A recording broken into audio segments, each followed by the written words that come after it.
Good morning. Well, I'm on the old top plate here, and if you remember the videos from last year, I went through and I cut down all these shrubs. They really were overgrown. I was a little concerned that I might have killed them, but as you can see, they're growing back fantastic. If anything, they could do with a trim.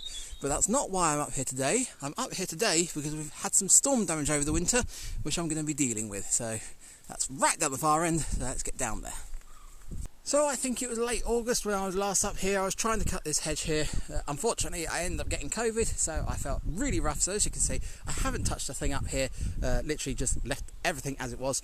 But since then, we have been hit with storm after storm over the winter. So we've got this tree here that was already leaning, but it's gone a bit further. And as you can see, it's taken the liner with it. It's all just lifted up. So I do need to deal with that one. But we've also got the willow tree over there. So like the other one, this was growing on the edge of the bank. It's got no roots going this way because it would have been growing into the water. So all the roots grow that way, and because it's on the liner, it's got no roots going down either. So literally with the wind, it's just lifted it up off the liner there. So that is falling towards the road, so that is a priority for me to get down. So the plan is to just cut it up into small pieces, put it through the shredder. Anything I can't, I'm going to keep for firewood. But yeah, I've got to try and do it without squashing these bushes here, because the owner complained when I cleared this area that it was too open, so I don't really want to take out any more than I have to. But we'll see how we get on. So in theory, if I can cut these and get them to fall straight down, other than this piece here, it shouldn't land on anything because there's quite a gap here. Yeah, we'll see.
So this hedge is starting to cause problems. So used to be cut down to about that height. The owner decided he wanted it taller, so you can see where it used to be cut up there. Unfortunately, it hasn't been cut for about 5 years now, and we've got all this spindly growth up the top, and that's causing problems with this tree. So where it was leaning on it, it started to roll as I was cutting it, and I thought that's not a problem, I'll just cut it from the other side. So I did that, and it's carried on rolling. And as you can see, it's now getting tangled with these two shrubs here, which is what I didn't want to crush. So I'm now going to have to be extra careful to try and remove the branches from here without damaging that shrub underneath. Just makes it that extra challenging. I mean, I could just flatten them and be done with it, but I want to try and save them. So yeah, let's try and be careful.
Right, well, we're on to the last one, and I'm going to try something different with this one, because if I just cut that as it is, it's going to fall straight onto this shrub here. So my thought is, if I cut a hinge at the bottom and a hinge slightly higher up, I can get that middle section to twist out of place, and then the main trunk up there should hopefully fall in this gap. Now, none of this is valuable. If it does land on the shrubs, it lands on the shrubs. It's not a problem. But It's just I want to practice my skills, and this is a good place to do it. So what I'm going to have to do is try and cut the notches, because obviously I'm a little restricted because I can't stand behind the tree because it drops off. So I'm going to have to do pretty much all of it from that side and hope that it all goes right. So right, let's see how we get on.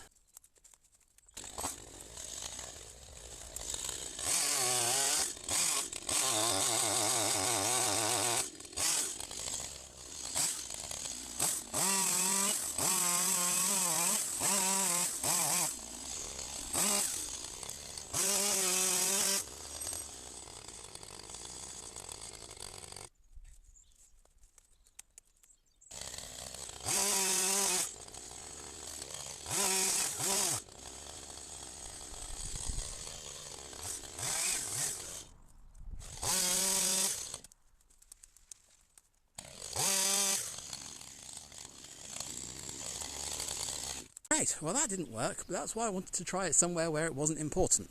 Now, I thought that the hedgerow there would be pushing it back this way, so the hinges would work, you'd pull it this way, and it would bounce out of that hedge.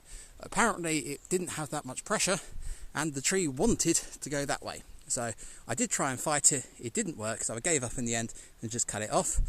You then saw it started to roll towards me, which is why I went down and round and back up to this side to just give it that final push off. So yeah. That's all come down relatively safe. Now, this is a shrub I was actually concerned about it flattening. It went nowhere near that. It rolled over here and it sort of landed on that shrub. It's only this small branch here that I should be able to take off, and then I can fell that bit into the middle there. I say I should be able to take it off without a problem. Obviously, I don't know how much this is supporting. I might cut that off and it might continue to roll. So that's the problem when it's tangled like this. It's always a bit more unpredictable. But yeah, let's get this trimmed up and out of the way.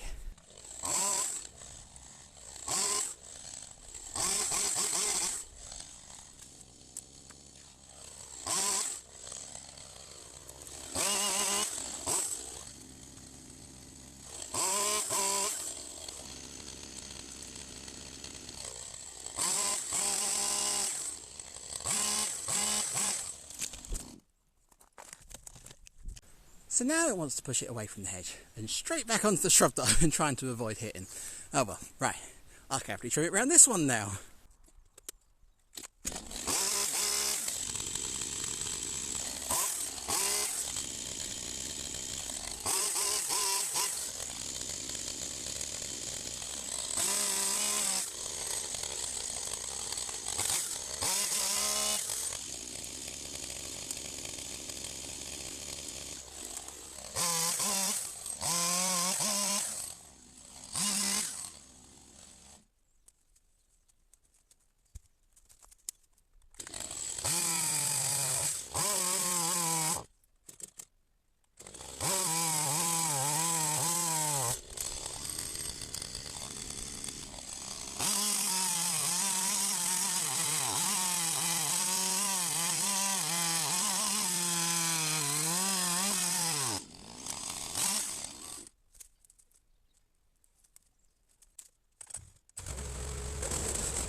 Yeah, well, it's been 2 hours and things are going well. So I've managed to fell that entire tree there without damaging those shrubs over there too much.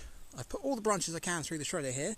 So other than a couple of logs that I've added to the log pile there, that tree is completely gone and dealt with. I've no longer got a dangerous tree leaning over the path and leaning towards the roadside. So that is good. So I'm now turning my attention to this thing. So this tree is slightly larger than the last one, but it's also a different variety because this is a popular, so they're slightly easier to cut. The problem with this one is knowing where to cut it.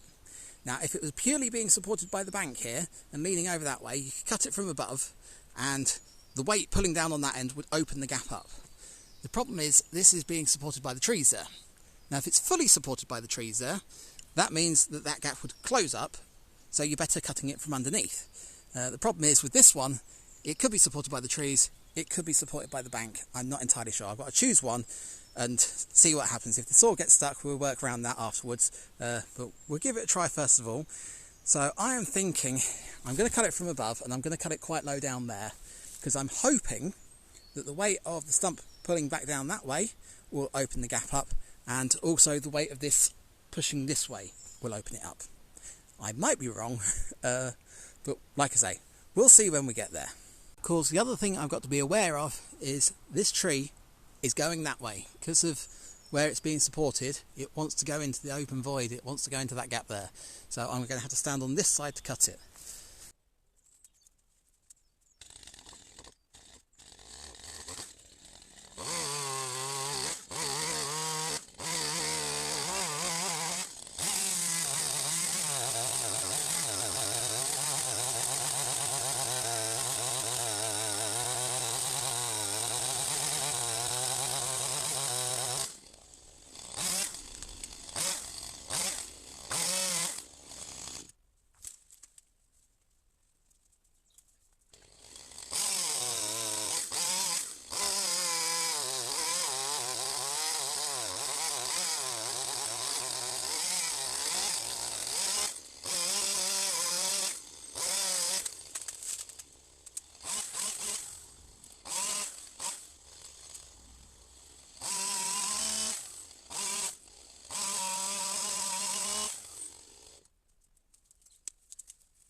Well, that went well.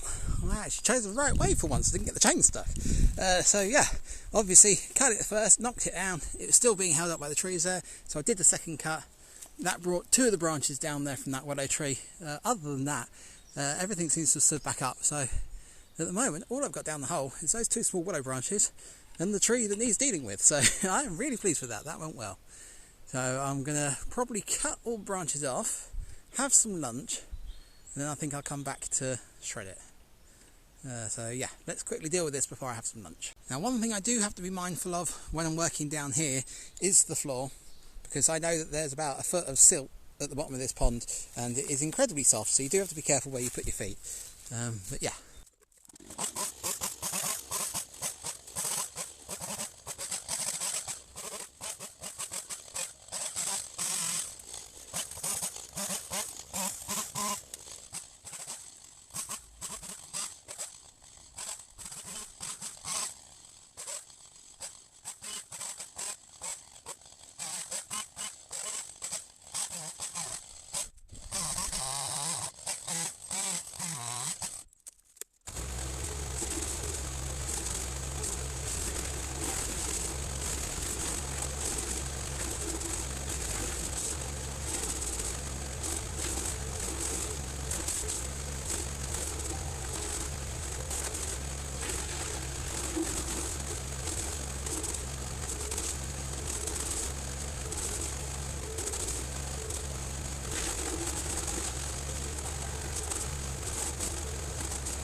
Well, it's taken me 2 more hours, but I've managed to completely clear the other tree from down here.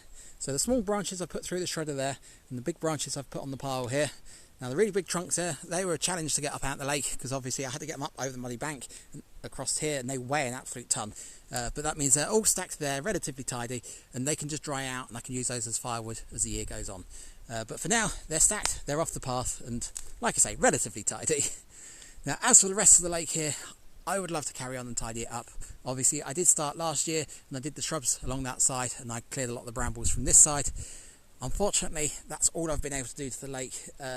This year I'm just not going to get any time to do it, and the owner doesn't really want me wasting time up here because he feels that nobody actually comes up here. So if you do come up here, it is actually quite nice, because with the wildflowers that have appeared in the bottom, you do get quite a few birds come through. It's quite nice to see the wildlife, but yeah, obviously it's going to be minimal effort up here, so hopefully it won't get any worse, and then next year I might actually get some more time and I'll be able to carry on with it. But for now, this is how I'm going to leave it. So I hope you enjoyed this video. I hope it wasn't too long, and I shall see you later.